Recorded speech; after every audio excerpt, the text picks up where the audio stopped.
Чин пострижения в великую схиму требовал много времени. Схимонах отчуждается от мира и становится новым человеком, с новым именем. Но на полный чин времени не было. Тот, кого сейчас готовили к принятию пострига, умирал. Ему надо было успеть родиться заново. Не в силе Бог, но в правде. Он сказал это много лет назад. А была ли в его жизни правда? Защитил он свой народ или навесил на него ярмо? Спас он свою бессмертную душу или погубил? Об этом ведомо только Господу. А он, бывший князь Александр Ярославич, ныне смиренный схимник Алексий, может лишь уповать на бесконечное его милосердие.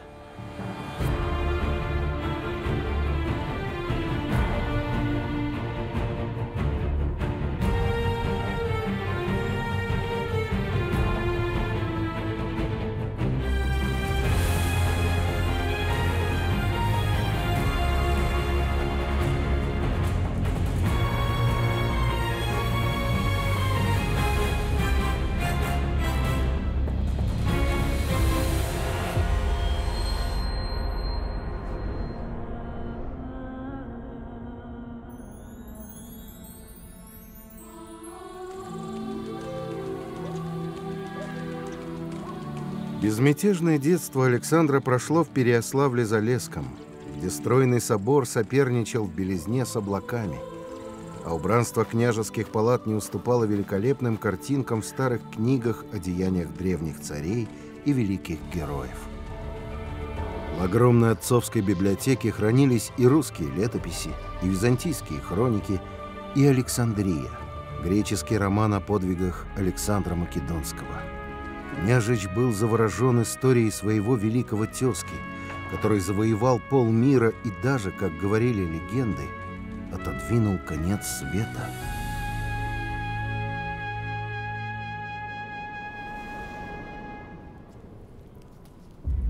В детстве княжич Александр всегда был при отце, в Ярославе, и вслед за ним перебрался в Новгород. Учился у отца искусству управления и науки войны. От него Александр узнал, что настают тяжелые времена. Главной угрозой был натиск на Северную Русь крестоносцев, западных христиан. Христианская церковь не была единой, и две ее части, западная католическая и восточная православная, враждовали между собой. Православными были балканские государства, несколько областей в Малой Азии и Русь. Почти вся остальная Европа находилась на тот момент под контролем католической церкви. В самом разгаре была эпоха крестовых походов, религиозных войн западных христиан против мусульман Ближнего Востока, а позже и других иноверцев, в том числе в Восточной Европе. Католическая церковь вела агрессивную политику захвата земель и насильственного обращения язычников Прибалтики в католическую веру. Крестоносцы Тевтонского ордена стали угрожать русским землям, в первую очередь Новгороду. И вот тогда князь Ярослав преподал сыну свой главный урок. Русский князь не может допустить обращения своего народа в другую веру. Поэтому с крестоносцами он будет воевать, чего бы это ни стоило. Александр отправился с отцом в свой первый военный поход под Дербт, который когда-то был русским городом, а теперь принадлежал Тевтонскому ордену.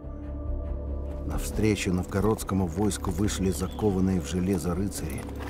Одним своим видом они были способны обратить противника в бегство.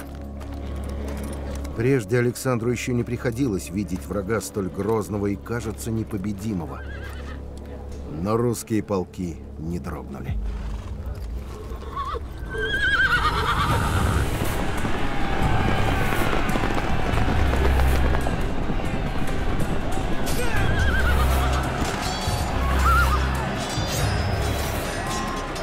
Выдержав первый натиск, они сами пошли в наступление и быстро смяли рыцарей.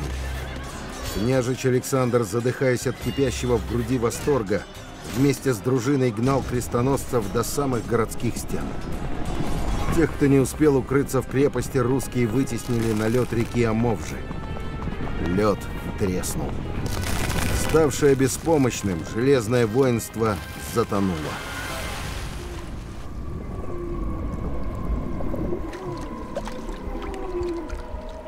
Победа была полной и эффектной. Князь Ярослав сумел отобрать у ордена часть земель. Крестоносцы убедились, что в Новгороде есть кому держать меч. А княжич Александр усвоил, что непобедимых врагов не бывает.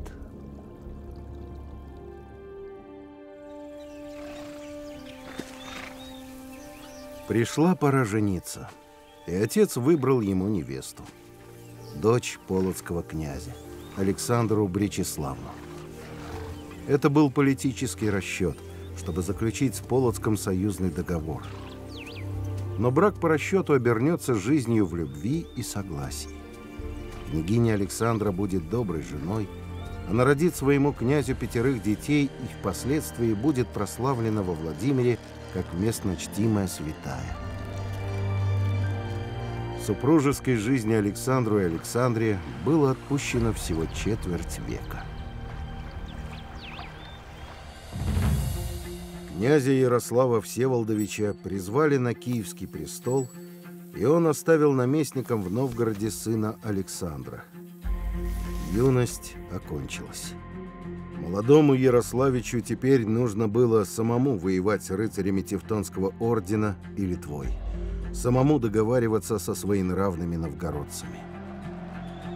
К этому времени уже не менее сотни лет господин Великий Новгород жил по своей особой правде, новгородскому своду законов. Был волен в посадниках и князьях, сам решал, с кем воевать и как собирать подати, а князь, согласно договору, который он обязательно заключал с Новгородом, должен был делать то, что решит Вече. В начале июля 1240 года к Александру прибыл гонец и сообщил: в Неву вошли шведские рыцари на многих кораблях. У впадения в Неву реки Жоры встали лагерем. Шведская знать вознамерилась одним мощным ударом покорить русский север. Крестоносцы снова взялись за свое. Их нужно было отбросить прочь, быстро, жестко, по возможности навсегда. Медлить было нельзя. Чтобы собрать ополчение, требовалось решение Вече и несколько дней на сборы. Зато княжеская дружина постоянно была в боевой готовности. И Александр не стал никого ждать и никого ни о чем спрашивать. Князь просто поставил Новгород перед фактом. Он начинает войну за православную веру. Прежде он выполнял волю своего отца Ярослава. Теперь пришло время исполнить волю Отца Небесного. И в этом князь Александр не сомневался. После молебна в Святой Софии он вышел на паперть и обратился к дружине. «Братья, не в силе Бог, но в правде. Не убоимся множества ратных, яко с нами Бог». Он выступил в поход с малой дружиной и самыми расторопными из бояр новгородских, кто первый успел похватать мечи и надеть шлемы. Вдогонку ему Вече дало согласие на поход, и ополченцы бросились догонять дружину. Утром 15 июля 1240 года войско князя Александра обрушилось на шведский лагерь, и к вечеру все было кончено. Спустя несколько дней весь Новгород уже знал подробности битвы на реке Неве. Победитель, который спустя несколько столетий получит прозвание Невский. Новгородцы просто заходились от гордости. Вот это войско, вот это князь. Они бы понесли его на руках, да дружина не позволила.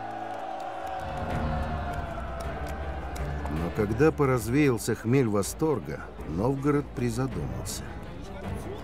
Князь пошел воевать своей волей, то есть в нарушение договора и новгородской правды. Победителей, конечно, не судят, но немного ли берет на себя князь Александр Ярославич? Однако молодой князь уже успел хорошо изучить новгородцев. И когда Новгород решил показать князю, кто здесь хозяин, Александр забрал семью и уехал в Переяславль, как это не раз делал его отец. Господин Великий Новгород счел, что дал укорот не в меру ретивому князю. Но в это время с запада уже катилась лавина очередной войны. Крестоносцы штурмом взяли крепость Изборск, а вслед за ним, после тяжелой осады, сдался Псков. И тогда новгородцы пошли на поклон к Ярославу Всеволодовичу, просить, чтобы снова дал им сына в князья. Ярослав послал младшего сына Андрея, но этот вариант Новгород не устраивал. Им нужен был не просто князь, а воин, храбрец, победитель, в общем, им нужен был Александр Ярославич. Только тогда Александр согласился вернуться. Мощным ударом он вышиб немцев из Пскова и пошел дальше, в захваченную орденом Эстонию или Чудскую землю, как называли ее на Руси. Князь Александр с основными силами подошел к Чудскому озеру. Много лет назад, еще подростком, Александр Ярославич видел тевтонов в бою под Дербтом, и это зрелище навсегда врезалось в память.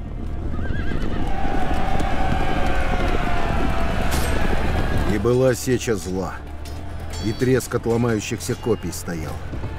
И показали враги спины свои, и секли их, гонясь словно по воздуху. И некуда было бежать им. И возвратился князь Александр со славной победой. И вели босыми подле коней тех, кто именует себя божьими рыцарями. Битва на Чудском озере за века обросла множеством мифов, большая часть которых возникла уже в советский период, когда историки провозгласили ее крупнейшей битвой раннего Средневековья. В настоящее время доказано, что сражение не было ледовым. Середина весны в XII веке была гораздо теплее, чем сейчас, даже на севере Европы. В момент сражения на озере не могло быть льда такой прочности, чтобы на него могли выйти сотни тяжело вооруженных кавалеристов. Масштабы сражения также сильно преувеличены. Установлено, что с тевтонской стороны в нем приняли участие не более 40 рыцарей и 200 рядовых бойцов. С русской стороны – около 400 воинов. В этой битве Тевтонский орден потерял убитыми 20 и пленными 6 своих лучших братьев. Четверть всего рыцарского состава. Потери среди рядовых не считал никто. Победа Новгорода была полной и безоговорочной. Магистр ордена подписал с князем Александром мирный договор, по которому орден отказывался от всех захваченных прежде русских земель, равно как и от продолжения войны. Позднее на Северную Русь нападет еще один, не менее опасный и многочисленный враг – воинство литовских князей. Но и ему Александр нанесет тяжелое поражение. Новгород с огромным облегчением вернулся к мирной жизни. Угроза миновала. Но настоящая беда была еще впереди. Она уже давно ходила рядом и подбиралась все ближе. Эхом дальней грозы отзывались тревожные знамения. Говорили, что во Владимире вдруг затряслась земля, так что каменные церкви ходуном ходили, а потом средь бела дня на небе исчезло солнце. Эти знамения, не означают ли они, что близится конец света? Уже несколько лет на востоке рвали небо и землю огненные столбы неслыханного бедствия. Оно было подобно тем, что описывали библейские пророки. Новгород был далеко, его почти не затронула эта катастрофа, но опалила безмерным ужасом. В пророчестве говорилось о страшном народе от края земли, бесчисленном как саранча, который своим нашествием подведет черту под земной историей. И вот этот народ пришел. От множества войска земля стонала и гудела.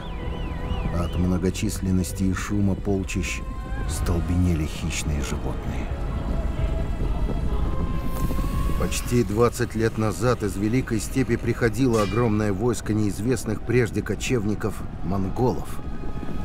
На реке Калки 20 русских князей бились против них и были разбиты на голову. Говорили, что связанных пленных монголы сложили под доски настила, сели сверху пировать и раздавили их тяжестью своего победного торжества. А потом ушли, оставив за собой черный ужас, удушливый, как дым пожарищ. Тогда на Руси еще не знали, что это войско было всего лишь одним из отрядов неисчислимой монгольской армии. Отрядом, который послал на разведку покоритель вселенной Чингисхан. Титул Чингисхан или хан-океан получил в 1206 году племенной вождь Темуджин, сумевший объединить множество кочевых монгольских племен в единое государство. В ходе борьбы за власть Темуджин полностью истребил племя татар. Но именно татарами будут называть монгольских захватчиков в Китае, на Руси и в Европе. В результате завоевания Чингисхана и его преемников к середине XIII века Монгольская империя занимала самую большую в мировой истории смежную территорию, общей площадью в 38 миллионов квадратных километров. В XIV веке арабские путешественники утверждали, что протяженность этого государства достигает в длину 8, а в ширину 6 месяцев пути. После смерти Чингисхана его наследники стали готовить поход на запад, как было сказано в завещании великого хана, до последнего моря, то есть до самого края земли. Войско, которое должно было завоевать западные земли, насчитывало более 60 тысяч человек. Во главе его встал внук Чингисхана Бату-хан, или Батый. В декабре 1237 года монголы подошли к Рязани, потребовали подчиниться и выплатить в качестве дани 10-ю долю от имущества. Рязанцы ответили: «Когда всех нас не будет, то все ваше будет». Спустя 6 дней отчаянной обороны города так оно и случилось. Рязани больше не было. Она не возродится никогда. Современная Рязань находится в 60 километрах от уничтоженного монголами древнего города. Батый воевал способом волчьей облавы. Пока часть армии осаждала непокорный город, остальные шли по окрестным землям, выжигая дотла все на своем пути. 4 февраля монголы осадили Владимир. Через 8 дней город был взят. Княжеская семья, бояре и духовенство затворились в Успенском соборе, и монголы сожгли их там заживо, вместе с собранными со всего города книгами.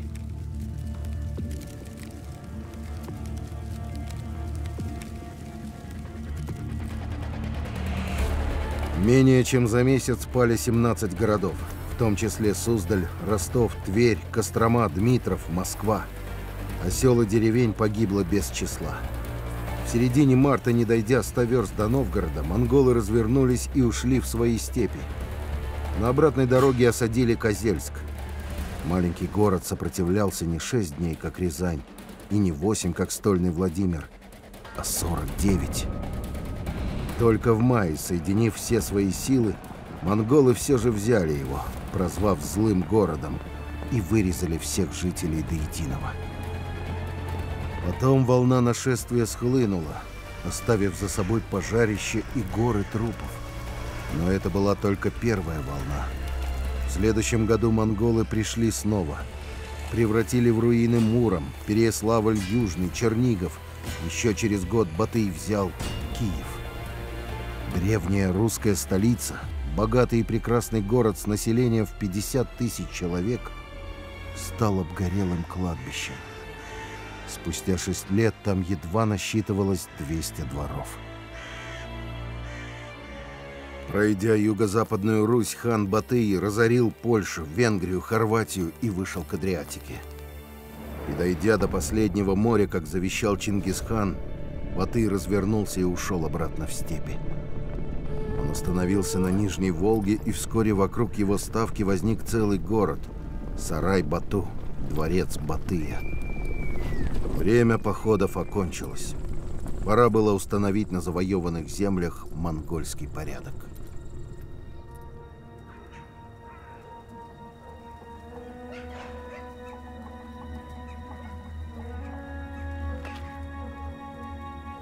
Немногие оставшиеся в живых князья собирались на съезд. Решать, кто займет Великий престол, опустевший после гибели Владимирского князя. Александр добирался во Владимир из Новгорода дольше всех. И каждый день этого страшного путешествия казался длиннее жизни. На месте многолюдного шумного торжка стылое пепелище. В Переяславле нет больше знакомых с детства улиц. Стольный Владимир, ограбленный, оскверненный, похож на кладбище. Храмы с ободранными куполами, наспех прибраны и заново освящены, чтобы было где отпевать бесчисленных покойников, на которых не хватало ни гробов, ни саванов. На съезде великим князем Владимирским был избран отец Александра, Ярослав. Ему теперь предстояло, собрав уцелевших и похоронив мертвых, восстанавливать столицу и всю Северо-Восточную Русь. Но прежде он должен был признать свою зависимость от Орды или потерять все. Он, князь, больше не был хозяином своей земли. Теперь то, что принадлежало ему по праву рождения, он должен смиренно просить как милость у монгольского хана. В ставке князя предупредили. Нельзя обычному человеку поднимать глаза на великого хана. Великий хан — сын солнца. А на солнце разве можно смотреть? Князь и без того предпочел бы ослепнуть, чем заглянуть в медный лик своего позора. Ярослав выполнил все требования монголов. Батый был доволен его покорностью и выдал ему ярлык, письменную грамоту на великое княжение Владимирское и Киевское. Так началось иго. Монгольская ига – политическая зависимость русских князей от Орды. Слово «ига» обозначало ярмо или хомут – часть упряжи рабочего скота. Подтвердив права на собственные земли, русские князья становились не только вассалами, но и данниками хана. Ига продлится более 240 лет. За это время через Орду в русский язык войдет около 2000 слов тюркского происхождения. В 1246 году власть над Монгольской империей принял хан Гуюк. Правители всех завоеванных монголами земель должны были присутствовать на интронизации великого хана. Владимирский князь Ярослав отправился в монгольскую столицу Каракарум. Он выполнил все, что от него требовалось, подтвердил свои полномочия у хана Гуюка, но вернуться во Владимир ему было не суждено. По всей вероятности, мать Гуюка поднесла Ярославу отравленный кумыс. Князь Владимирский Ярослав умер 30 сентября 1246 года. За 10 дней до этого в ставке Батыя, Сарая, был убит князь Черниговский Михаил за то, что отказался исполнять языческий обряд очищения огнем. При жизни Ярослав и Михаил были соперниками, но смерть объединила их. Спустя много лет они будут прославлены церковью в лике святых благоверных князей.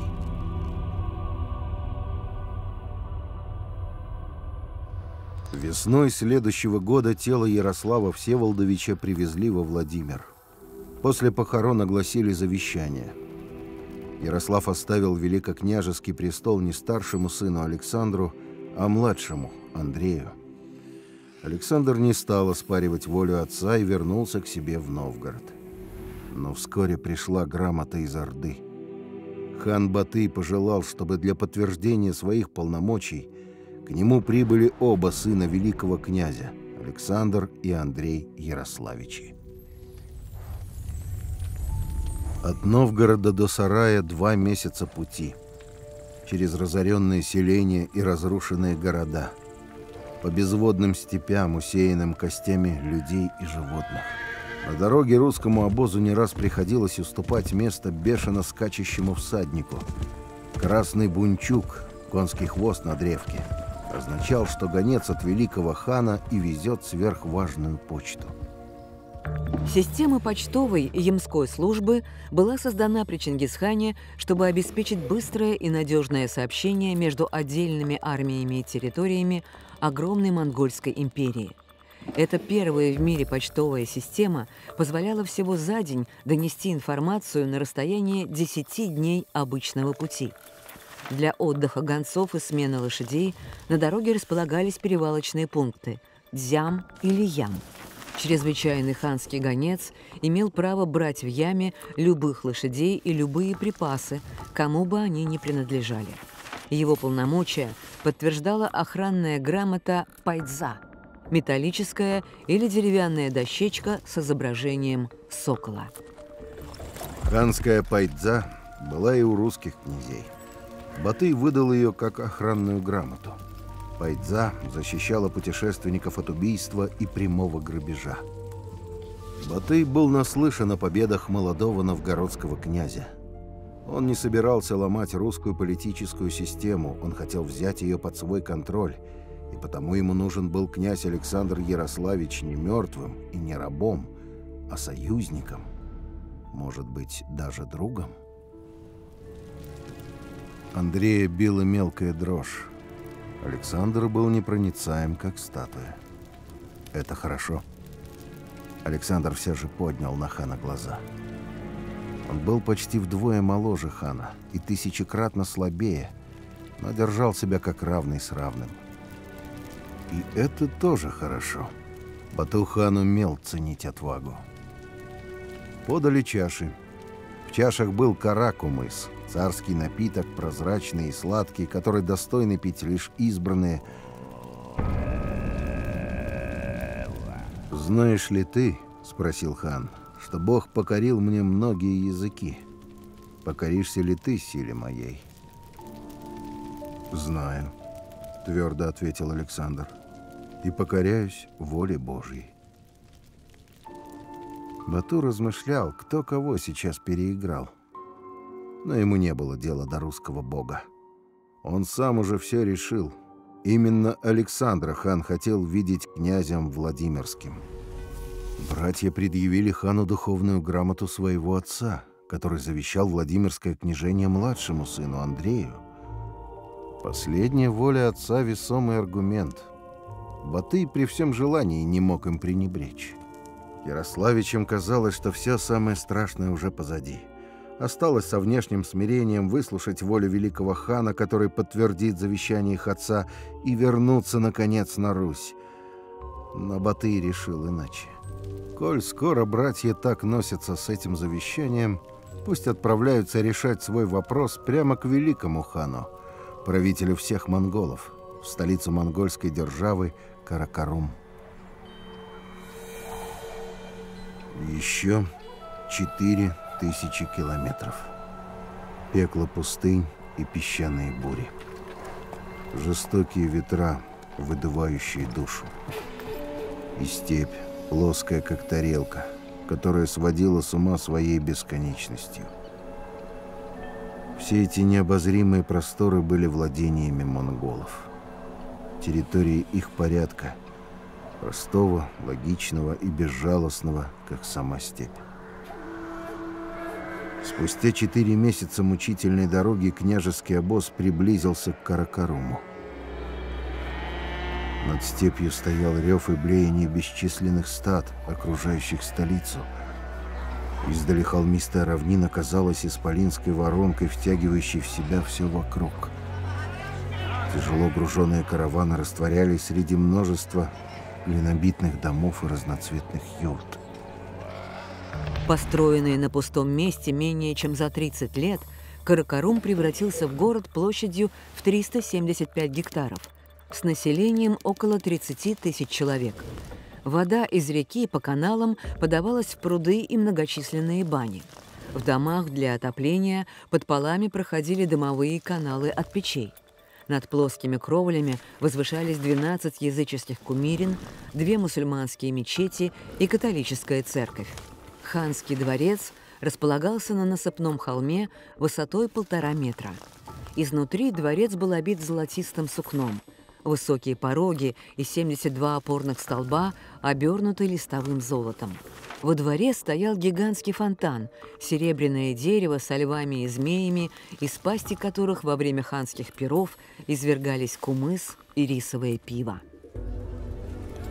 Разноязыкая пестрая толпа текла по улицам. Вдали возвышался ханский дворец, называемый Тумен-Амгалан, 10 тысяч благоденствий. Обрывок русской речи полоснул, как плетью. Русских здесь было много. Мужчины, женщины, дети. И все они были рабами. Каракарум казался не городом, а гигантским базаром, куда были свезены немыслимые богатства со всего мира, и где тысячи пленников, христиан, мусульман, язычников, не разгибая спины, работали на своих повелителей. Прибыв в столицу, князья Александр и Андрей узнали, что великий хан умер. В Каракаруме теперь правит его вдова, Хатун Агул-Гаймыш. Русским князьям выделили отдельный шатер неподалеку от дворца. Там они должны были ждать, когда великая Хатун Агул-Гаймыш сможет их принять. Правительнице было недосуг. Все свое время она проводила в гаданиях с шаманами. Ходили слухи, что она не человек, а шулма, степная ведьма. 1,5 года князья провели в степной столице на 7 ветрах под чужим небом. Наконец их призвали во дворец. Бездумно, механически выполнив все надлежащие церемонии, Александр взглянул на Хатун и содрогнулся. У нее не было лица. Неподвижная, густо набеленная маска с пустыми провалами глаз смотрела в никуда, как будто созерцала иные миры. Хатун не пожелала признать Александра правителем всей Руси, как этого хотел Батый. Андрей получил ярлык на Владимир, Александр на Киев и Новгород. Самое страшное осталось позади. Но на Русь Александр Ярославич вернулся другим. Прожив 1,5 года среди монголов, князь увидел совершенно другую цивилизацию. Эти люди словно были созданы не из плоти и крови, а из песка пустынь и степного ветра. И мощь этой империи была сверхчеловеческого разумения и не поддавалась исчислению. В Новгороде Александра ожидали посланники от Папы Римского. Они предложили ему союз против монголов в обмен на принятие католического учения. Раскол единой апостольской церкви Христовой на римско-католическую и греко-православную, называемый Великая Схизма, произошел в 1054 году. Но разделение церквей началось задолго до этого. Рим и Константинополь разошлись сначала по политическим причинам, но далее, век за веком, все значительно усложнялось. Исповедуя одну и ту же христианскую веру, католики и православные различаются в вопросах богословия, особенностях богослужения, церковной политики и культуры. Папским посланникам Александр ответил: от Адама до потопа, от потопа до разделения языков, от смешения языков до Христова Рождества, от Рождества Христова до страдания и воскресения Господня, от воскресения Его и до восшествия на небеса, от восшествия на небеса до Первого собора, от Первого собора до Седьмого. Все то хорошо ведаем. А от вас учения не принимаем.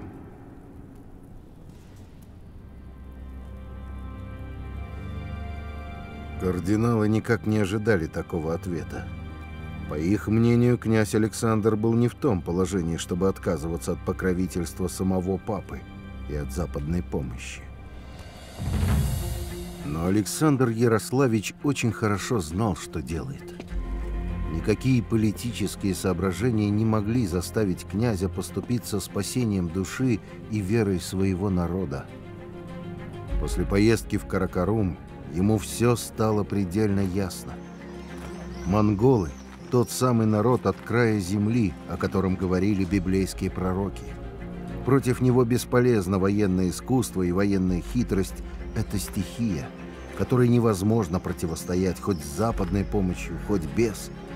Католики на подвластных им землях меняли все – государство, язык, культуру, вероучение.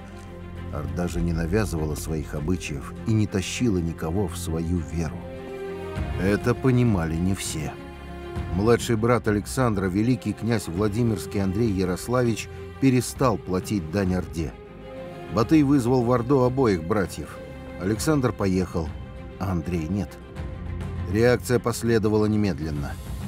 На земли Андрея был отправлен карательный отряд Неврюева рать. Князь Андрей был разбит и бежал в Швецию. Владимирская Русь подверглась страшному разорению, а ярлык на великое княжение Батый передал Александру.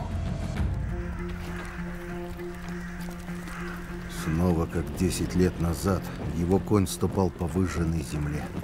Снова руины городов, горы трупов и тучи воронья. Снова и в сером от пепла ветре, и в колодезной воде, даже в седых камнях. Везде чувствовался этот чудовищный смрад, который он так пытался забыть. И не мог. И не сможет уже никогда. Александр Ярославич сел на Владимирский престол, и, как прежде его отец, стал медленно и трудно восстанавливать разоренные города. В 1257 году во всех подвластных великому князю землях шла монгольская перепись. Ордынские чиновники аккуратно вносили в свои бесконечные списки тех, кто должен платить дань. Новгородцы решительно воспротивились этому. Их город не был завоеван Батыем. Они свободные люди и никому ничего не должны платить. Началась смута. Посадник и бояре пытались уговорить Вече покориться, но не сумели. Новгород бушевал до тех пор, пока не явился великий князь Александр Ярославич с дружиной и ордынскими послами. Он жестоко подавил мятеж, а зачинщикам бунта велел публично урезать носы и выколоть глаза. Зачем глаза тем, кто и так слеп? Они думают, Батый прежде не дошел до Новгорода и сейчас не дойдет. Никакие леса и болота не остановят тех, кто прошел полмира. Придет монгольская рать, и не будет больше господина великого Новгорода, богатого, могучего и слепого в своей гордыне. Ни одному вольному городу Европы даже не снилась такая обширная территория, которой владел Новгород. Ни один торговый город Руси не обладал такими средствами. И никому прежде не удавалось так скрутить этот богатый и могущественный город, как это сделал Александр Ярославич. Еще много лет спустя новгородцы будут в договорах прописывать отдельным обязательством князя не творить, яко Александр. Новгород стал платить ордынскую дань. Карательного похода не было. Александру Ярославичу еще несколько лет удавалось поддерживать относительно добрые отношения с ханом Батыем. Его наследник Сартак сам был христианином. Орда уже была готова перейти от язычества к единобожию и выбирала между исламом и христианством. Но, поехав в Каракарум, за утверждением своих полномочий, обратно Сартак не вернулся. Он был отравлен по приказу Берке, который и стал ханом Орды. А в следующем столетии Орда примет ислам. В это время сбор русской дани Каракарум передал на откуп мусульманским купцам-бухарцам, или бесерменам, как их называли на Руси. Откупщики в сопровождении ордынских отрядов вели себя вызывающе и буквально грабили и без того обнищавшее население Владимирской Руси. Но последней каплей стала их попытка распространения ислама. Князь не мог открыто противостоять бессерменам. Они считались официальными представителями монголов. Но и терпеть их бесчинство Александр Невский не собирался. Он разослал по городам грамоты с коротким и ясным призывом: «Что татар бити!». Первым восстал Ярославль, где своими бесчинствами прославился бывший монах Зосима, принявший ислам и перешедший на службу к бессерменам. Зосиму его хозяев убили, а тела их бросили собакам. За малое время восстание охватило огромную территорию. Во Владимире, Суздале, Ростове, Переяславле-Залесском откупщиков перебили и изгнали из городов. И тогда хан Берке поставил великого князя Александра перед выбором: или большая карательная экспедиция разорит непокорные города, или на Руси проводится военный набор для монгольской армии. Александр Ярославич спешно поехал в Орду, по словам летописца, за христианы с погаными перемогаться. Больше года он вместе с Берке скитался по его обширным кочевьям. В конце концов, хан сменил гнев на милость.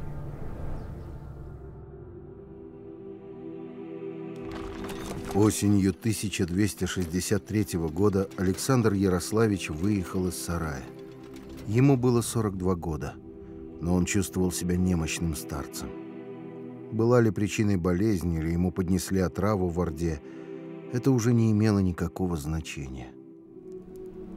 Князь велел остановиться в городце Волжском, в Федоровском монастыре, где находилась высокочтимая святыня, чудотворный образ Божьей Матери.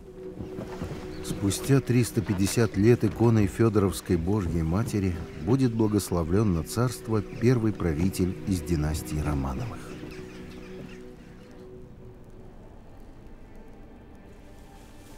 Чин пострижения требовал много усилий. Доползти до игумена, трижды поднять брошенные им ножницы, чтобы доказать твердость своего намерения, готовность к самоотречению, способность к смирению. И только тогда можно родиться заново, в жизнь вечную. 14 ноября 1263 года в Федоровском монастыре городца отошел ко Господу схимонах Алексий, который еще вчера был великим князем Владимирским и Киевским Александром Ярославичем.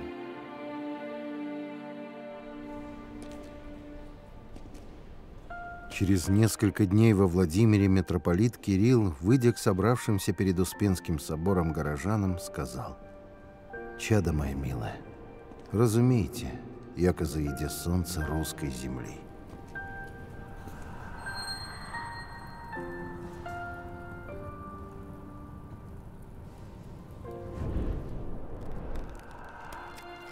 Князь Александр Невский был прославлен в лике святых благоверных в середине XVI века, но почитание святого князя началось сразу после его смерти. Согласно церковному преданию, нетленные мощи князя Александра были чудесным образом обретены накануне Куликовской битвы. В 1723 году повелением Петра I мощи святого князя были перевезены из Владимира в Петербург, в только что заложенную Александра Невскую лавру, которая и дала имя главной улице империи – Невскому проспекту. С этого времени почитание Александра Невского приобрело государственный характер. 3 российских императоров были наречены Александрами в его честь.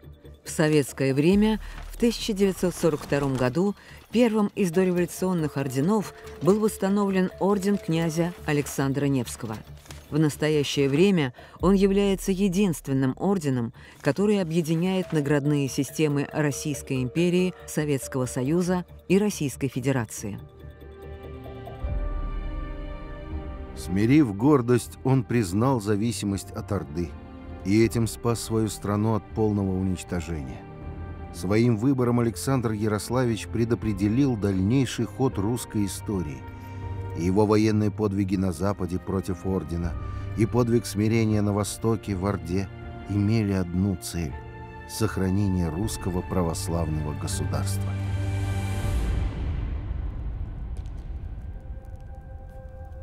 Когда умер Александр Ярославич, его младший сын Даниил был еще совсем ребенком.